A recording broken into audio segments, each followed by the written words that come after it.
The case of the missing heirloom. The rain-slicked streets of Budapest glistened under the streetlights as Cathy Heaven, private detective, leaned against a lamppost, her trench coat collar turned up against the drizzle. Her sharp eyes scanned the quiet alley, waiting for her client. At 5'5", with a commanding presence, and a mind sharper than a switchblade, Cathy was no stranger to the city's underbelly. Tonight, she was on a case that smelled of old money and older secrets. Mrs. Kovacs, a widow with a penchant for gaudy jewelry, had hired Cathy to recover a missing heirloom, a sapphire-encrusted locket, passed down through 5 generations. "It vanished during my grandson's engagement party," Mrs. Kovacs had whispered, her voice trembling. "I suspect that good-for-nothing fiancé, Laszlo. He's got shifty eyes." Cathy's first stop was the Kovacs estate, a sprawling mansion on the Buda Hills. The party was long over, but the house still buzzed with gossiping staff. She interviewed the butler, who swore Laszlo was in the study all night, and the maid, who blushed when mentioning Laszlo's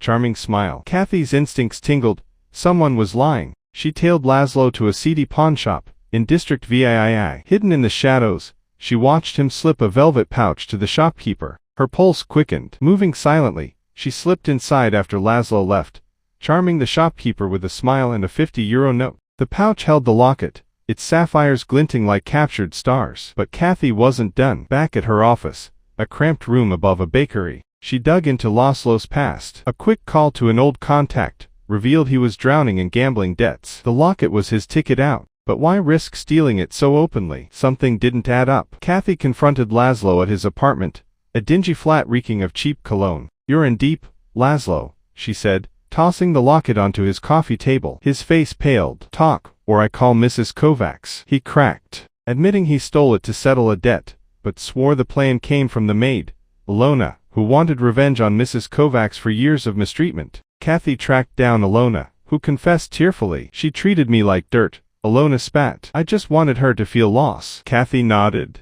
her face unreadable. She returned the locket to Mrs. Kovacs, who clutched it like a lifeline. "You're a miracle worker, Miss Heaven," she said, pressing a fat envelope into Cathy's hand. Back in her office, Cathy poured a shot of palinka and stared out at the city. The case was closed, but the victory felt hollow. Secrets and greed, she'd seen it all before. Lighting a cigarette, she muttered, "Another night, another truth." The rain kept falling, and Budapest's shadows waited for her next move.